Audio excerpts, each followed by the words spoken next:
बिस्मिल्लाहिर्रहमानिर्रहीम। M S Access lecture number 4। और आज का जो लेक्चर होगा वो एम एस एक्सेस के बारे में है।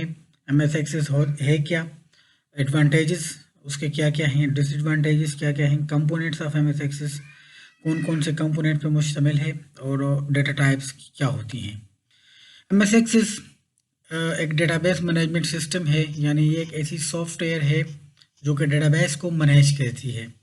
इसको रिलेशनल डेटाबेस मैनेजमेंट सिस्टम कहते हैं। रिलेशनल डेटाबेस मैनेजमेंट सिस्टम का मतलब है कि ये जितना भी एमएस एक्सेस के अंदर डेटा होता है वो टेबल्स के अंदर सेव होता है। रिलेशन बेसिकली टेबल को कहते हैं। तो जितना भी एमएस एक्सेस के अंदर हम डेटा को स्टोर करने के लिए मेथड्स बनाएंगे, प्रोसीजर्स बनाएंगे, ये तो उनको सारी कंसंट्रेशन, उनको सारा उनका सब कुछ क्यूरीज वगैरह जो भी होंगी वो टेबल्स को मद्देनज़र रख के बनाई जाएंगी।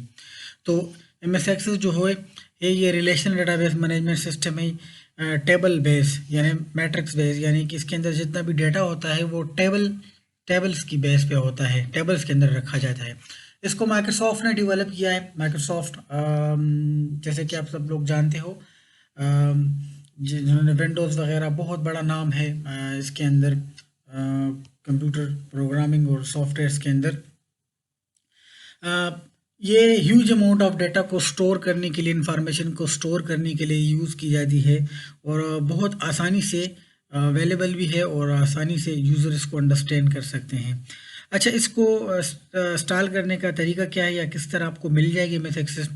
सिंपल इज़ डैट के एम एस ऑफिस की सीडी के अंदर आपको एक्सेस, एक्सेल, पावर पॉइंट और एम एस वर्ड मिल जाएगा।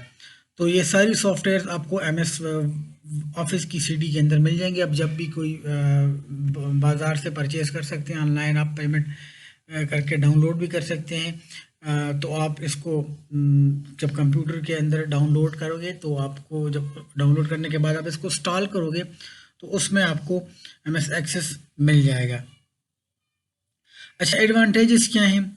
एडवांटेजेस जैसे कि मैं कह चुका हूँ कि इसके अंदर सब कुछ जितना भी डेटा होता है वो रिलेशनल बेस होता है। रिलेशनल बेस मतलब टेबल के बेस पे होता है। टेबल्स की फॉर्म में हम डेटा को स्टोर करते हैं, डेटा को सेव करते हैं, फिर इन टेबल्स के ऊपर मुख्तलिफ फंक्शंस, मुख्तलिफ क्यूरीज अप्लाई करके डेटा हम रिट्रीव करते हैं या इंसर्ट करते हैं। इसके एडवांटेजेस में दूसरा एडवांटेज ये भी है कि ये चूँकि इसके अंदर मल्टीपल सोर्सेज से हम एम एस एक्सेस के अंदर डेटा को इंपोर्ट कर सकते हैं। एक्सेल से इंपोर्ट कर सकते हैं या और भी कई सोर्सेज से हम डेटा को इंपोर्ट करना इसके अंदर आसान होता है। डेटा इंपोर्ट करने की ज़रूरत क्यों पड़ती है? क्योंकि हमारे पास पहले से लेगेसी डेटा अगर पड़ा हो, आर्काइव्स में पड़ा हो, तो हम उसको एम एस एक्सेस के अंदर आसानी से इंपोर्ट करके उसके ऊपर मुख्तलिफ ऑपरेशंस परफॉर्म कर सकते हैं। अच्छा, इसके अलावा आसानी से, चूँकि इसके अंदर कोई ख़ास किस्म की नॉलेज की, कोडिंग की ज़रूरत नहीं पड़ती। ये यूआई इसका इतना ज़्यादा आसान है और इतना पावरफुल है कि कोई भी बंदा जो कि इतना प्रोग्रामर ना भी हो तो वो यूआई की मदद से इसके अंदर मुख्तलिफ़ किस्म के छोटे मोटे जो हैं डेटाबेसेस बना सकता है, जो कि उसकी पर्सनल यूज़ के लिए भी, और अगर किसी कंपनी के लिए बना रहा है तो उसके यूज़ के लिए भी काफ़ी होता है। इसके अलावा इसके अंदर हम टेबल्स बना सकते हैं, क्यूरीज बना सकते हैं, फॉर्म्स बना सकते हैं, रिपोर्ट्स बना सकते हैं, ठीक है, मैक्रोस बना सकते हैं। ये सारी चीज़ें जो मैक्रोस वगैरह हैं ये हम आगे इसके अंदर डिस्कस करेंगे, ठीक है, कि मैक्रोस क्या होते हैं, क्यों बनाए जाते हैं, ठीक है, या क्यूरीज क्या होती हैं, टेबल्स क्या होते हैं, ठीक है। अच्छा, इसके डिसएडवांटेजेस भी देख लेते हैं।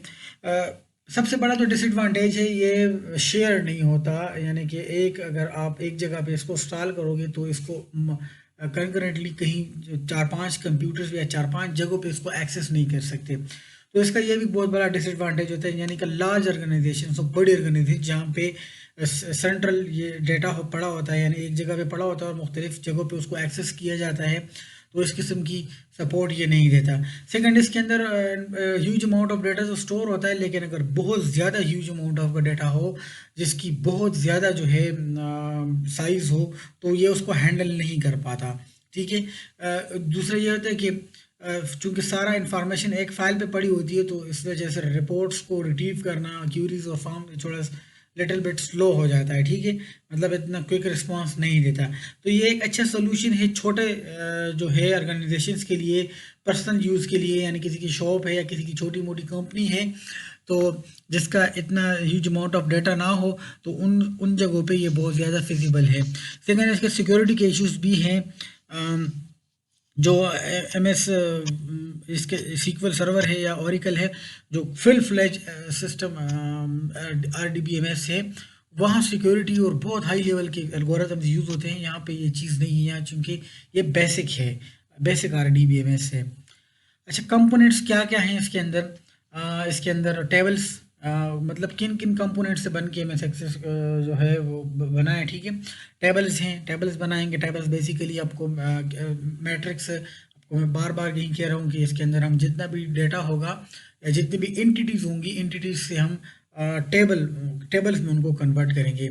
ऑलरेडी एंटिटीज़ के बारे में मैं प्रीवियस लेक्चर्स में बता चुका हूँ कि एंटिटी क्या होती है, यानी जो एंटिटी हम लेंगे उसको हम टेबल में कन्वर्ट कर लेंगे, ठीक है। क्यूरीज बेसिकली फंक्शंस सीक्वल की क्यूरीज होती हैं, ठीक है। ऐसे प्रोसीजर्स होते हैं जिनको हम यूज़ लिखे कि इससे डेटा रिट्रीव करेंगे। रिलेशनशिप टेबल्स के दरमियान बनाई जाती हैं 2-3 टेबल। फॉरेन प्राइमरी की का कंसेप्ट जो ऑलरेडी मैं कीज़ के अंदर बता चुका हूँ कि 2 टेबल्स को अगर आप लोगों ने ज्वाइन करना हो तो उनके दरमियान रिलेशनशिप्स बनता है, ठीक है। तो ये वो रिलेशनशिप्स की बात हो रही है। मैक्रोज ने, ठीक है, मैक्रोज बेसिकली किसी भी एक्शन को ऑटोमाइज करने के लिए बनाया जाता है, बहुत यूज़फुल चीज़ है, ठीक है। तो इसको भी हम इसके अंदर देखेंगे। फॉर्म्स बनाएंगे।